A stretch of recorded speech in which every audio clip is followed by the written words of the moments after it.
আজি দুপৰীয়া একদম সিম্পলকে কিবা এটা খাবলৈ মন গ'ল তো সেইটো কাৰণে মই আহিলো প্ৰথমে পাচলি বজাৰত আৰু এইখন পাচলি বজাৰত আহিলে ধুনিয়াকে দাম সাম লিখা থাকে যে দোকানী দাদাজনক নখুধিলো হয় আজি পিয়াজৰ দাম আছিল 40 টকা আৰু সেইটো কাৰণে মই পিয়াজ লগাতকে বেছিয়ে ললো আৰু লগতে ধুনিয়া তাজা তাজা গাজৰ তাৰপিছত বিন আছিল ব্ৰকলি আছিল গুটিখিনি উঠালো তাৰ পাছত মই ব্ৰেকফাষ্ট হিচাপে জাস্ট এটা अंडा আৰু চাহ একাপ খালো আৰু এটা চিকেন সালাডৰ কাৰণে মই কি লৈছো আপোনালোকে সামগ্ৰীখিনি দেখা পালে আৰু যিখিনি চিকেন আনিছিলো নিমখ দি মই এটা ধুনিয়াকে বইল হ'বলৈ দিলো আৰু গুটেইখিনি বস্তু বইল হৈ যোৱাৰ পাছত এতিয়া মই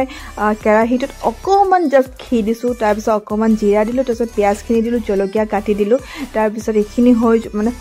ফ্ৰাই হৈ যোৱাৰ পাছত যিমানখিনি বস্তু বইল হ'বলৈ দিছিলো গুটেইখিনি এটা रोस्ट কৰিম তাৰ পিছত এয়া হেলদি এটা চিকেন সালাড হৈ গ'ল যদি আপোনালোকৰ এনেদৰে খাবলৈ মন তেন্তে বনাই খাব লগ পাম নেক্সট ভিডিঅ'ত বাই বাই